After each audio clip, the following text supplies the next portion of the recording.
सर्व मंगल मांगल्ये शिवे सर्वार्थ साधकी शरण त्र्यंबके गौरी नारायणी नमोस्तुति। ओम दुम दुर्गाए नमः। जय माता दी। दोस्तों, कैसे हैं आप सभी के पसंदीदा चैनल जय सीताराम चैनल में आपका हार्दिक स्वागत है। दोस्तों, हिंदू धर्म में नवरात्रि के पर्व का बहुत ही ज्यादा महत्व होता है। हिंदू धर्म में 9 दिन की नवरात्रि का विशेष महत्व है। इन 9 दिनों में माँ दुर्गा के 9 स्वरूपों की पूजा की जाती है। नवरात्रि साल में 4 बार आती है, जिनमें से 2 गुप्त और 2 प्रत्यक्ष होती हैं। लेकिन सनातन धर्म में चैत्र मास की जो नवरात्रि होती हैं वह बहुत ही महत्वपूर्ण होती हैं। इसका कारण यह होता है कि इस दिन चैत्र मास की शुक्ल पक्ष की प्रतिपदा तिथि से हिंदू वर्ष का पहला दिन यानी कि नव वर्ष प्रारंभ हो जाता है। मतलब चैत्र मास की नवरात्रि से ही हमारा नव वर्ष प्रारंभ हो जाता है। तो चलिए, यह नवरात्रि महत्वपूर्ण मानी गई है। चैत्र महीने की नवरात्रि प्रत्यक्ष नवरात्रि होती है। चैत्र मास के शुक्ल पक्ष की प्रतिपदा तिथि से चैत्र नवरात्रि प्रारंभ होती है और 10वीं तिथि को दुर्गा विसर्जन के साथ ही समाप्त हो जाती हैं। आज के वीडियो में हम आपका कंफ्यूजन दूर करने वाले हैं। साल 2024 की चैत्र नवरात्रि कब से प्रारंभ हो रही है, 8 या 9 अप्रैल से कब समाप्त होंगी, प्रतिपदा तिथि का प्रारंभ कब होगा, प्रतिपदा तिथि समाप्त कब होगी और कलश की स्थापना करने का शुभ मुहूर्त क्या होगा। लेकिन वीडियो को पूरा देखिएगा, तभी आपका ये कंफ्यूजन दूर होगा। और साथ ही साथ आप वीडियो को लाइक करने के शेयर अवश्य कर दें और चैनल को सब्सक्राइब कर दें। हम जानेंगे नवरात्रि इस बार कितने दिन की रहने वाली है और माँ दुर्गा की सवारी क्या रहने वाली है। नवरात्रि प्रारंभ होने से पहले आपको किन बातों का ध्यान रखना है और नवरात्रि में किन मंत्रों का जाप करना है, संपूर्ण जानकारी आपको आज के वीडियो में मिलने वाली है। तो वीडियो को पूरा अवश्य देखिए। वीडियो को शुरू करने से पहले पूरी सच्ची श्रद्धा के साथ कमेंट बॉक्स में जय माता दी अवश्य लिख दीजिए, ताकि मां भगवती दुर्गा की कृपा सदैव आप और आपके समस्त परिवार पर बनी रहे। वीडियो को लाइक करके चैनल को सब्सक्राइब कर दें और पास वाले बेल आइकन का बटन दबाना बिल्कुल न भूलें। दोस्तों, नवरात्रि के 9 दिन बहुत ही पवित्र माने जाते हैं। इन 9 दिनों में भक्त अपनी सामर्थ्य अनुसार माता रानी की पूजा करते हैं। इन 9 दिनों में नाखून बाल आदि काटने के लिए मना किया जाता है। व्रतधारी को पूजा करते समय काले रंग के वस्त्र नहीं पहनने चाहिए। विधि विधान से सुबह और शाम की पूजा करनी चाहिए। वैसे तो कलश स्थापना करना बहुत ही शुभ माना जाता है। अगर आप किसी कारण से कलश स्थापना नहीं कर पाते तो बिना कलश स्थापना के आप नवरात्रि के 9 दिन की पूजा या 9 दिन उपवास रख सकते हैं। इन 9 दिनों में अखंड ज्योति भी जलाई जाती है, जो कि 9 दिन और 9 रात तक जलाई जाती है, जो कि 9 दिन 9 रात तक लगातार जलती रहनी चाहिए। इन 9 दिनों में श्री दुर्गा चालीसा पाठ, श्री दुर्गा सप्तशती का पाठ, अपनी परंपराओं के अनुसार अष्टमी और 9वीं तिथि को कन्या पूजन किया जाता है।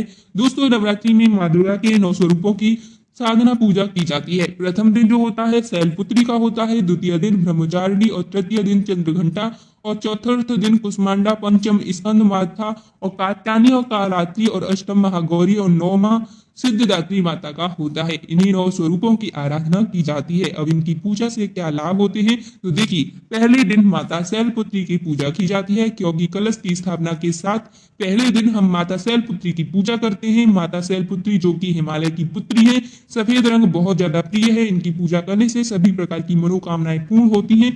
दूसरा दिन माता ब्रह्मचारिणी की पूजा की जाती है। इनकी पूजा वैराग्य को बढ़ाती है, सदाचार आता है, संयम बढ़ता है। नवरात्रि के तीसरे दिन माता चंद्रघंटा की पूजा की जाती है और कहा जाता है कि माता चंद्रघंटा की पूजा से मानव सांसारिक कष्ट से मुक्ति पा जाते हैं। और नवरात्रि के चौथे दिन माता कुष्मांडा की पूजा की जाती है और इन्हें मालपुआ का भोग लगाया जाता है। माता कुष्मांडा की पूजा करने से हर प्रकार की कामनाएं, सुख, समृद्धि, सौभाग्य सब कुछ प्राप्त हो जाता है। 5वें दिन माता दुर्गा के 5वें स्वरूप माता स्कंद माता की पूजा की जाती है और माता को केले का भोग लगाया जाता है। इनकी पूजा से संतान की प्राप्ति होती है, संतान को अच्छे स्वास्थ्य की प्राप्ति होती है, दीर्घायु की प्राप्ति होती है। नवरात्रि के छठे दिन मां दुर्गा के छठे स्वरूप माता कात्यायनी की पूजा अर्चना की जाती है। इनकी पूजा करने से विवाह में आने वाली बाधाएं दूर होती हैं, मन चाहे जीवन साथी की कामना पूर्ण होती है, दाम्पत्य जीवन सुखमय होता है और ये आपके जीवन में, आपके धन में वृद्धि करती हैं। शास्त्रों के अनुसार माता कात्यायनी व्रत की अधिष्ठात्री देवी हैं। इनकी पूजा गोपियों ने भी की थी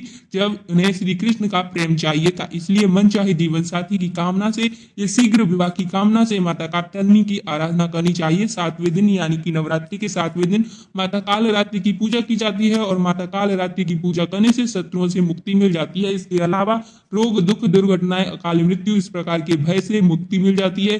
शनि, राहु, केतु, शनि पीड़ा से मुक्ति मिल जाती है। तो माता काल रात्रि की पूजा नवरात्रि के 7वें दिन करने से यह समझ लीजिए कि कष्टों से मुक्ति मिल जाती है।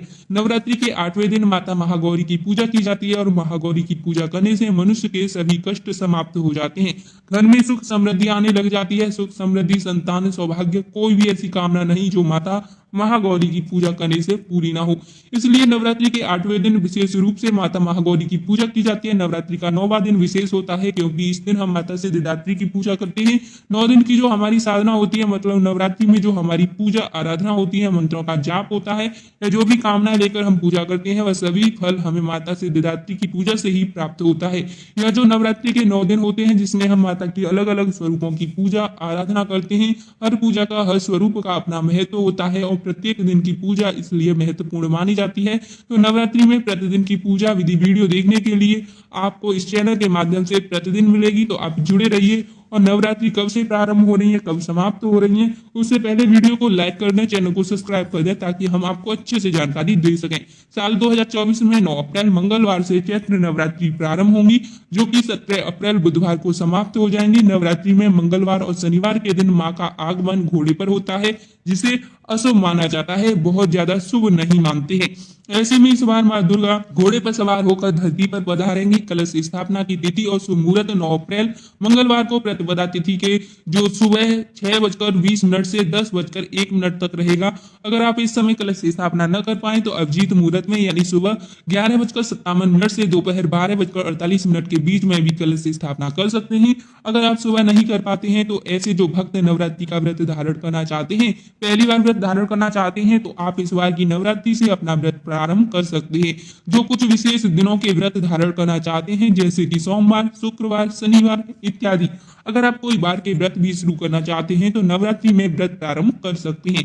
जैसे कि आप एकादशी व्रत उठाना चाहते हैं तो नवरात्रि से आप एकादशी व्रत को प्रारंभ कर सकते हैं, यानी कि नवरात्रि के बाद जो आने वाली एकादशी होगी उसको आप एकादशी का व्रत कर सकते हैं। ये बहुत ही सर्वश्रेष्ठ माने जाते हैं। कोई नया व्रत प्रारंभ करने के लिए शुक्ल पक्ष का समय, नवरात्रि का समय सर्वश्रेष्ठ समय है। इस बार किसी भी तिथि को घट बढ़ नहीं रहे हैं। 9 दिन की 9 दिन पूजा होगी, पूरा समय मिल रहा है। अष्टमी तिथि रहेगी 16 अप्रैल मंगलवार को और नौमी तिथि रहेगी 17 अप्रैल बुधवार को। 10वीं तिथि 18 अप्रैल को गुरुवार को रहेगी। 10वीं तिथि को नवरात्रि व्रत का पारण और दुर्गा विसर्जन किया जाएगा। इसी के साथ नवरात्रि का व्रत का समापन हो जाएगा। दोस्तों, नवरात्रि के ये 9 दिन बहुत ही पवित्र माने जाते हैं। इन 9 दिनों में भक्त अपनी सामर्थ्य अनुसार माता रानी की पूजा करते हैं। इन 9 दिनों में नाखून, बाल आदि काटने के लिए मना किया जाता है। व्रतधारी को पूजा करते समय काले रंग के वस्त्र नहीं पहनने चाहिए। विधि विधान से सुबह और शाम की पूजा करनी चाहिए। वैसे तो कलश स्थापना करना बहुत ही शुभ माना जाता है। अगर आप किसी कारण से कलश स्थापना नहीं कर पाते तो बिना कलश स्थापना के भी आप नवरात्रि के 9 दिन की पूजा या 9 दिन का उपवास रख सकते हैं। इन 9 दिनों में अखंड ज्योति जलाई जाती है जो कि 9 दिन और 9 रात तक लगातार जलती रहनी चाहिए। इन 9 दिनों में श्री दुर्गा चालीसा का पाठ किया जाता है, दुर्गा सप्तशती का पाठ किया जाता है। अपनी परंपराओं के अनुसार अष्टमी और नौमी तिथि को कन्या पूजन किया जाता है। इसके बाद शुद्ध सात्विक भोजन ग्रहण करके, अन्न ग्रहण करके उपवास खोला जाता है। नवरात्रि के व्रत में भक्त अपनी सामर्थ्य के अनुसार, अपनी शारीरिक क्षमता के अनुसार उपवास रखते हैं। जैसे कि कुछ लोग इस व्रत को केवल जल के साथ रखते हैं, कुछ लोग लौंग के जोड़े के साथ इस व्रत को रखते हैं, तो कुछ फलाहार करके इस व्रत को रखते हैं। फलाहार में सेंधा नमक से बना हुआ फलाहार जैसे कि आलू टिकिया, लौकी की टिकिया, कट्टू की पूरी, समा के चावल आदि ग्रहण किए जाते हैं। मौसमी फलों का भरपूर मात्रा में और दूध और जल का सेवन इस दौरान किया जाता है। लेकिन जो लोग व्रत भी रखना चाहते हो लेकिन बिना अन्न के नहीं रह सकते, इस व्रत में एक समय शुद्ध सात्विक भोजन जो कि सेंधा नमक से बना हुआ हो, लहसुन प्याज से रहित हो, भोजन रात के समय कर सकते हैं। कलश विसर्जन का जो दुर्गा विसर्जन 9वीं तिथि के बाद ही करना चाहिए। तो 17 अप्रैल बुधवार को दोपहर 3:01 तक 9वीं तिथि रहेगी, जिसके बाद से 10वीं तिथि प्रारंभ हो जाएगी। तो ऐसे में आप इस शाम को सूर्यास्त से पहले विसर्जन कर सकते हैं। चैत्र नवरात्रि की 17 अप्रैल को मां सिद्धिदात्री की पूजा करेंगे। महानवमी और 17 अप्रैल को ही श्री राम नवमी मनाई जाएगी। भगवान श्री राम का जन्म उत्सव मनाया जाएगा। साल 2024 में नवरात्रि पूरे 9 दिन की है, तो किसी प्रकार की तिथि में ऐसा उल्टा फेर नहीं है। पूरे 9 दिन की नवरात्रि हमें प्राप्त हो रही है जो कि बहुत ही शुभ है। बात करें माता की सवारी की, तो देखिए नवरात्रि में मंगलवार और शनिवार के दिन माँ का आगमन घोड़े पर होता है। तो इस बार माता का जो वाहन है वो घोड़ा है। पर अब बात करते हैं स्थापना करने का शुभ मुहूर्त, कलश स्थापना कैसे करें, क्या होगा। तो देखिए सुबह 6:02 से सुबह 10:01 तक, यानी कि कुल 4 घंटे 14 मिनट की जो अवधि होगी, वो कलश घट स्थापना के लिए शुभ मानी जाएगी। मतलब 9 अप्रैल को सुबह 6 बजे से लेकर 10 बजे के बीच कलश स्थापना आप कर सकते हैं। अगर आप किसी कारणवश इस मुहूर्त में कलश की स्थापना नहीं कर पाते तो अभिजीत मुहूर्त में कलश की स्थापना कर सकते हैं। अभिजीत मुहूर्त का समय सुबह 11:57 से दोपहर 12:48 तक रहेगा और 51 मिनट का ये समय रहेगा। इसमें कलश स्थापना कर लीजिए। नवरात्रि में किसी प्रकार से माता की पूजा आराधना करनी चाहिए तो आपको इस बारे में जानकारी आने वाली अगली वीडियो में प्राप्त होगी। हमें किन बातों का ध्यान रखना चाहिए, क्या करना चाहिए, और भी जानकारियां आपको आने वाले अगले वीडियो में प्राप्त हो जाएंगी। तो आप हमारे चैनल के साथ जुड़ जाइए और वीडियो को लाइक करके चैनल को सब्सक्राइब अवश्य करें। बेल आइकन जरूर दबा दीजिए ताकि आपको आने वाली अगली वीडियो का नोटिफिकेशन सबसे पहले प्राप्त हो जाए। कमेंट बॉक्स में जय माता दी लिखना आप बिल्कुल न भूलें। मिलते हैं आपसे नेक्स्ट वीडियो में। वीडियो को लाइक करके चैनल को सब्सक्राइब जरूर से कर ले।